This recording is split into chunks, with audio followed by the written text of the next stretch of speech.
So I guess switching a little bit to the dual team format, kind of an open-ended question. Do you see issue with the way the dual team format is set up currently? I guess I'll just leave it at that, and then we can kind of dive into it a little bit more.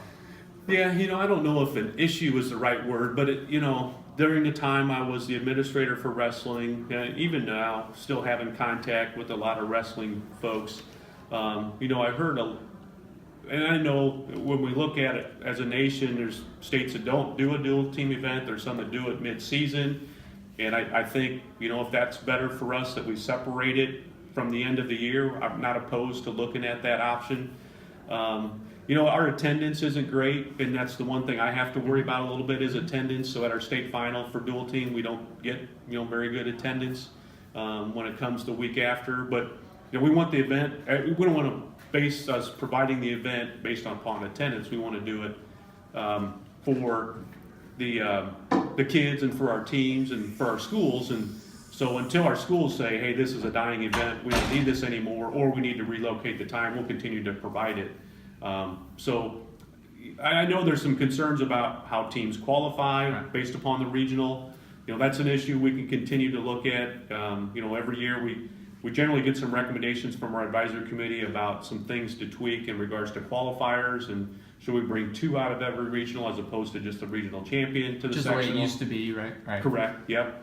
And that was recommended in my time as a wrestling administrator, and for whatever reason at the time our board didn't recommend that, but things can be brought up again and be reconsidered. And at the time, I wasn't opposed to that. Still am not. I understand we have some areas where some regionals are stacked. Yep. And 2 really good teams, one of which gets left out. Where on the team side, they probably could have beaten the champion potentially. And I understand that argument. Right. I've been involved long enough to understand that's likely the case. The team event is different than an individual tournament, and so I understand all those concerns. We just, we got to craft it in a way that makes sense to our board if we're going to make those changes. Okay. One of the things that was brought up is seeding for both individual sectional tournament, but also the team sectional. I guess looking at the team, since we're talking about that, I participate in the soccer side of it, and we do coach seeding at the sectional level, and I know it's done in other sports as well. So is that something that's been brought up? That seems like that'd be a pretty easy transition to what you're doing in other sports, to simply find a way to seed out at the sectional or subsectional level for dual team wrestling to start to separate some of that talent. Yeah, and we always come back to this, and that we recognize that wrestling is one of our most unique sports, and that we have an individual event and we have a dual team event, and they're really separate events. And so, generally in all of our sports, we do have a seeding. You mentioned soccer as an example, and that's generally prior to any competition, we seed. And so in wrestling, we do that at the regional level for the individual tournament. And I think generally our board has landed on a position, even though they've heard recommendations from our advisory committee, that you're going to get, and with the exception of our state final, and fortunately they've allowed us, the board has approved us, providing some ways that we can seed that. But generally, they've leaned on the fact that in all of our sports and activities, we'll do some seeding, but it's going to be at the entry level. Mm-hmm. And I believe they fear if on the team side we start seeding later, and many might say, well, it's not later, it's the first time a true team event occurs. Right. But I think the board worries about the potential of that being expanded into other sports. And some will argue, well, that's not a bad thing, mm-hmm. but where does that ever end? And where do some teams get a trophy because of the random seeding on a particular year versus, we always have to have the best 2 teams in the championship. That's really not the foundation of IHSA. Right. We want geographic representation, right. And it's been by randomization, rolling of the P's that we do in the office to mm-hmm. figure out matchups. And so the tradition of that, I think the board's not ready to give up that. And it allows a team to get some recognition that, if we're always going to do seeding, maybe wouldn't get there or wouldn't earn a trophy, whether it be 3rd or 4th place or whatever. So it's a philosophical thing, I think, a little bit, and it takes a balance. And as a result, our board continues to land on, we're going to let the rolling of the P's determine those matchups. And our policy, until it gets changed by our board, our policy says we're trying to crown a champion. Right. We're not always trying to get the top 2 teams in the championship. It's Right. just sometimes not possible. Sometimes it happens, and that's great when it does. But because of our philosophy of we're simply trying to crown a champion, that's always not going to be created. Yeah, so I totally understand that debate, and I think it even goes back a little bit to what we were talking about a minute ago with the attendance at the dual team state tournament, right? I think if you seed it out and find a way to get the best 4 teams there, that would ultimately most likely increase your attendance as well, right? So Potentially, yeah. atmosphere and having the best matchups at the state tournament versus a lot of people maybe going in having a good idea who's going to find themselves winning the championship. Right. Okay, so one other one, I guess we've already somewhat discussed it, is just how an individual regional tournament determines who advances towards a dual team state championship. So do you have any more comments on that? I mean, is that something, I'm sure that's been brought up in the past. Is there a way that we could have a true dual team state tournament?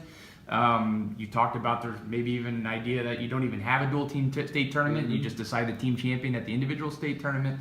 So maybe just final thoughts on that. Yeah.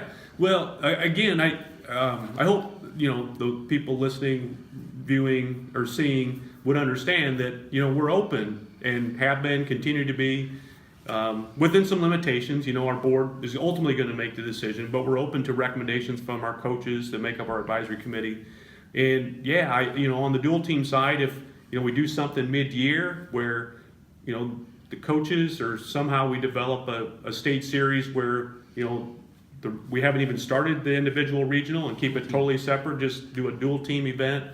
Again, I know there are states that are doing that. We're not opposed to enter into that conversation if it creates a better atmosphere, a better state final event. That'd be great. But I understand, and I mentioned it previously, that there are teams that are very good on the team side when we match head-to-head, team-to-team, because I can battle with you're really good, while on the individual side they get championship points, and that argument will continue, and until we go just a team aspect, we'll probably always continue to have that. But right now we just haven't landed on, or haven't devised a system of which we can have that totally separate team approach. So I guess just because we've talked about, you've mentioned a lot, board of directors and advisory committee. Just briefly for the people that don't know, all these things you're talking about, it seems like you're open to potentially changing if it makes sense to the coaches and to the board of directors and advisory committee. How does a change happen? Just kind of give me the general process for people that don't know. Yeah, absolutely. So we have our state is divided up into divisions, and we have division representation, coaches, officials, a high school administrator, generally a principal, that sit on an advisory committee. So it's about 8 to 10 people, and that group sits annually with our wrestling administrator. That has been me. Now it's Mr. Knox, who is our new wrestling administrator. And so they'll sit after this entire state series is finished, just a couple weeks after, while things are fresh on their mind.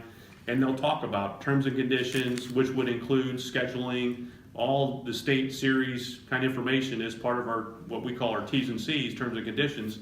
And they're able to review and see, if they want to tweak something, or if they want to, revamp totally something, that can come as a recommendation from that committee, gets reviewed by a bigger athletic administrators advisory committee made up of athletic directors that sit and review all of our terms and conditions recommendations, reviewed by our staff, and then ultimately brought in front of our board of directors, which are elected principals, again from all geographical areas of our state. The list of who that group is on our website. But they sit then and review, and it's really that general oversight. While things sound really good and make a lot of sense for one particular sport, it's the board's position to see kind of in totality, how does that relate, overlap, issues or things when it comes to all of our sports and activities. So it's their responsibility to make sure there's a balance of what's being allowed in some sports rather than others, and trying to create the fairness without an imbalance there. But that's the process. Okay.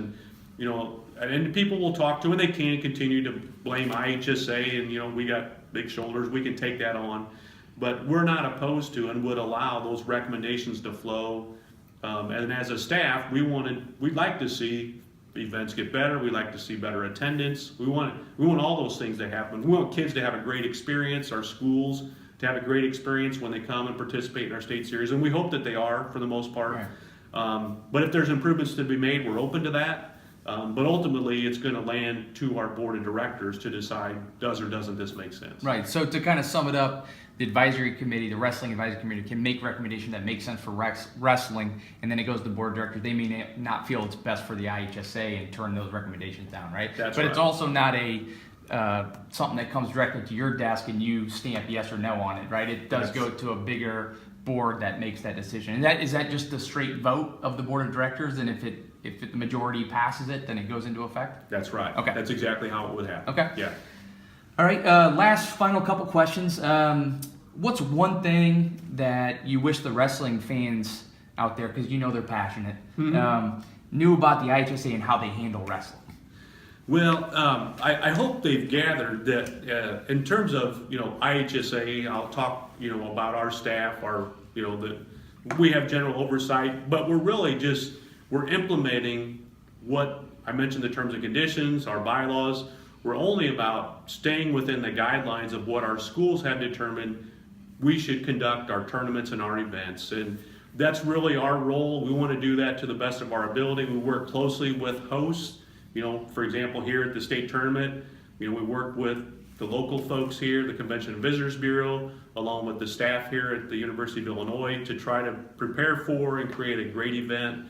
Very similarly, on a local level, we work with local athletic directors, their group, and while we can't be at all those locations, but we feel like our schools do a great job of conducting regional sectional events that are really good and outstanding programs for kids. So I hope they understand we're about the kids. That's the reason I took on this role. I love my role, that I can impact kids at this level. And so if there's one thing I wanted people to know, and decisions we have to make sometimes are difficult. I make decisions now about kids' eligibilities, and there's a lot of tough decisions to be made, but we have a set of rules that our schools have determined we're going to follow. And when they don't follow, then there's got to be consequences. So, but that's what we're about. We're about providing great programs for kids and helping kids become, better kids so that they'll become better citizens in the future. Good answer. So then the last question, you're kind of a fun one, and I didn't know this myself, but there's a lot of discussion online saying that recently the ice cream vendor has been removed from the State Farm Center. Did a little research on my own this weekend and found out there is ice cream available, lots of flavors. So I guess the question is, are you glad to see that the ice cream's back, and what's your favorite type of toppings you're going to get at the ice cream station this weekend? Well, great question. And I guess I'll take some credit in my new role as executive director. I brought ice cream back, and so I'll take claim to that, even though that's not likely the case. But I got to believe, the past couple of years, State Farm Center has been in a renovation, and so they've just been trying to get by the last couple of years, and we're so fortunate to be in my opinion, a brand new renovated facility, brand new scoreboard that's really awesome. It's fan friendly, and so with all that, and I assume with the concession area the same, that with the new renovation, all concessions I believe are probably open and available. Ice cream being one of them. So my favorite topping's probably chocolate chip cookie dough. Okay. Yeah, throw that on a little vanilla ice cream. That's that would probably be my favorite one. I'll look forward to having at some point. All right, great. Well, thanks for spending the time with us this weekend, and I know you're busy this weekend with multiple state tournament events, so appreciate your time. Absolutely happy to do it, and again, love the sport of wrestling. Love to be here at the state final.